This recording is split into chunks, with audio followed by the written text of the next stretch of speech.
तो अगर हम हर साल ये डिवाइस खेलते रहेंगे, इसमें हमारी गलती क्या है? मतलब सरकार को ये देखना चाहिए कि अब आपने हमें 14,000 के डिवाइस लगवाए, हम सब ने लगा लिए। आज की डेट में 2020, 21, 22 और 19 से लेके आज तक जो भी गाड़ियां हैं, किसी के परमिट नहीं बन रहे हैं। हिमाचल प्रदेश में अगर किसी भी टैक्सी का एक्सीडेंट होता है तो कोई इंश्योरेंस कंपनियां क्लेम नहीं देगी। इंश्योरेंस हमने 25-25 हज़ार की ली है, पर क्यों क्लेम नहीं देगी? वो डिवाइस वाली कंपनियां भाग गई है। हम चंडीगढ़ नहीं जा सकते, हम उत्तराखंड नहीं जा सकते, कहीं पे भी हमारी गाड़ी देखो ना। एक दूसरा कोरोना हमारे ऊपर आ गया। एक लॉकडाउन पहले था, दूसरा लॉकडाउन वो डिवाइस की वजह से हमारे आ गया। और मैं अब मेरे साथ अभिलभ ठाकुर जी हैं, ये कुछ हमारी जो एक परमिट की समस्या है उसके बारे में आपके बीच में आएंगे। प्लीज़ अभिलभ चला रहे हैं, हमारे ड्राइवर हमारी टैक्सियाँ उनके साथ चली हुई हैं, हमारे को कोई सोच ही नहीं रहा है, हमारे बारे में कोई शुद्ध नहीं ले रहा है। तो मैं निवेदन करूंगा सरकार से कि कल की कैबिनेट में इसका जो है शीघ्र अतिशीघ्र हल करें। ये बहुत बड़ी गंभीर समस्या है। धन्यवाद जी। मैं पूर्व में सचिव रहा हूँ हिमाचल टैक्सी ऑपरेटर मनाली का। तो हमने सरकार के समक्ष बहुत सारे मतलब ये जो हमारे मुद्दे हैं, ये बहुत छोटे मुद्दे हैं। हम कोई सरकार से कुछ पैसा नहीं मांग रहे, हम सरकारों को ये नहीं बोल रहे कि हमें कोई आप दान दीजिए या हमें कुछ मतलब टैक्स माफ़ कीजिए, कुछ नहीं मांग रहे। हम मांग रहे हैं कि जो हमारे परमिट है वो 12 साल से 15 साल कर दीजिए। आप आरटीओ ऑफिस में एक लेटर लिख के दे दीजिए, छोटा सा लेटर जाएगा सीएम साहब की तरफ से या ट्रांसपोर्ट मिनिस्टर की तरफ से। आप छोटा सा लेटर लिख के भेजिए कि इनके परमिट्स आप 15 साल तक आप इनकी फीस को एक्सेप्ट कीजिए। ऑनलाइन कंप्यूटर फीस काट रहा है, ऑल इंडिया अथॉरिटी फीस काट रही है, अपना टैक्स फीस ले रही है, पर एक्सेप्ट करने की बात है।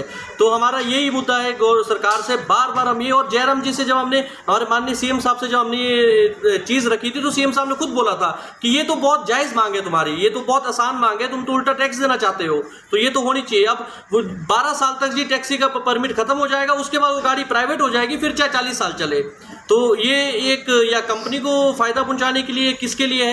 तो हमारे सिर्फ दो मुद्दे हैं। एक हमारा परमिट का जो 12 से 15 साल हो जाए, जो बहुत आसान मांग है, 35-35 हज़ार प्रति गाड़ी, सरकार को फ़ायदा होगा।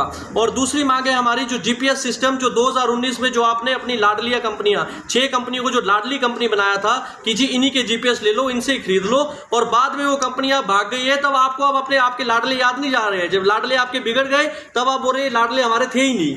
तो जी आपने ही हमसे 14-14 हज़ार रुपये छीन के आपने उनकी झोलियां भरवाई थी। वो क्यों भरवाई थी अब आपको ही पता होगा।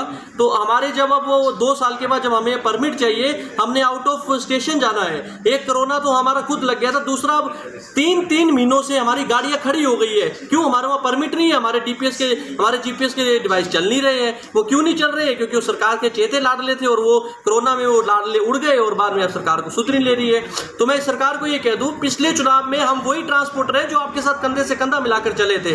ऐसा नहीं है कि कोई वो है कि जो आपके खिलाफ थे या कुछ थे। हमने हर रैलियों में, हर जगह हमने टैक्सी वालों ने आपका सपोर्ट किया और दमखम से हम आपके साथ खड़े हुए। और जब रिज मैदान पे भी जब भी जो भी हुआ, हम तो आपके साथ खड़े थे। पर अभी भी आपके पास समय है, कुछ समय नहीं बिगड़ा है। आप हमारी छोटी सी मांग है, 12 साल का परमिट 15 साल कर दो और बिना जीपीएस डिवाइस के आप हमारी पासिंग और परमिट होने दो। फिर आप जो हल निकालेंगे, हम और पैसे देने को तैयार हैं, 3,000, 4,000, 5,000, जो भी आप हल निकालो, कोई जीपीएस टैक्स लगा दो, कुछ भी लगा दो, हम देने को तैयार है। पर हमारी सुध लीजिए, हम आपके ही हम वो है, आपके ही लोग हैं हम, तो हमारी सुध लीजिए। तो बाकी प्रेस बंधु का धन्यवाद। Sharma, all Himachal Pradesh taxi operator और ड्राइवर एसोसिएशन से, और bus car confederation of India का टूरिज्म कार विंग का वाइस चेयरमैन राम रतन शर्मा आपको संबोधित करते हुए सबको नमस्कार करता हूं। देखिए, आज का हमारा सबसे बड़ा जो मुद्दा है यहाँ पे प्रेस कॉन्फ्रेंस करने का, वो सरकार ने हमारी बातों को गंभीरता से नहीं ले रही है। हमारा सबसे बड़ा मुद्दा है आज के समय में कि हमारी गाड़ियाँ डिवाइस की वजह से, जो हमारा जीपीएस सिस्टम होता है उसकी वजह से आज घरों में खड़ी हो गई हैं। सरकार ने हमारे ऊपर 2019 में कोई 5-6 कंपनियों को हमारे ऊपर थोपा था। हमने सरकार के निर्णय को स्वीकार करते हुए उन डिवाइस को लगाया, लेकिन आज के समय में वो कंपनियां भाग चुकी हैं और हम सरकार के पास करीब 2.5 महीना से सरकार के पास फरियाद कर रहे हैं। और आज हमें बहुत उम्मीद थी कि सरकार की जो लास्ट कैबिनेट मीटिंग है उसमें सरकार हमारी सुध लेती, लेकिन आप भाइयों की द्वारा ये हमें पता लगा है कि सरकार ने हमारे किसी भी जो समस्या थी, कोई भी समस्या थी, चाहे 15 साल का परमिट, चाहे जीपीएस के बारे में, वो नहीं सुध ली है। लेकिन आज मैं संबोधित करते हुए सरकार की अंतिम और उनके जाने के ऊपर अंतिम कील ये होगी, 80,000 टैक्सी ऑपरेटरों की बातों को अगर सरकार गंभीरता से नहीं सोच पाई है तो 80,000 ऑपरेटरों ने, हमने मंडी के चुनाव के समय में भी चेतावनी दी थी और हमने उसको पूरा करके दिखा भी दिया था जब लोकसभा का उपचुनाव हुआ था। लेकिन आज मैं सरकार को दोबारा आगाह कर रहा हूं कि दिसंबर महीने में इसके परिणाम आप उसको स्वीकार करने के लिए तैयार बैठ जाएं। आज के बाद सरकार के साथ सीधा टकराव होगा और सीधा टैक्सी ऑपरेटर सरकार के साथ टकराएंगे, क्योंकि हमारी कोई भी समस्या के बारे में आपने कोई उचित निर्णय नहीं लिया है। चाहे डिवाइस की बात हो, जीपीएस की बात हो, 15 साल के परमिट की बात हो, सरकार ने क्या टैक्सी ऑपरेटरों को एक दुधारू गाय और अपने जो टैक्सों की पूर्ति करने के लिए अपनी जो अपने अखराजात है उनको पूरा करने के लिए टैक्सी ऑपरेटरों को समझ क्या रखा है।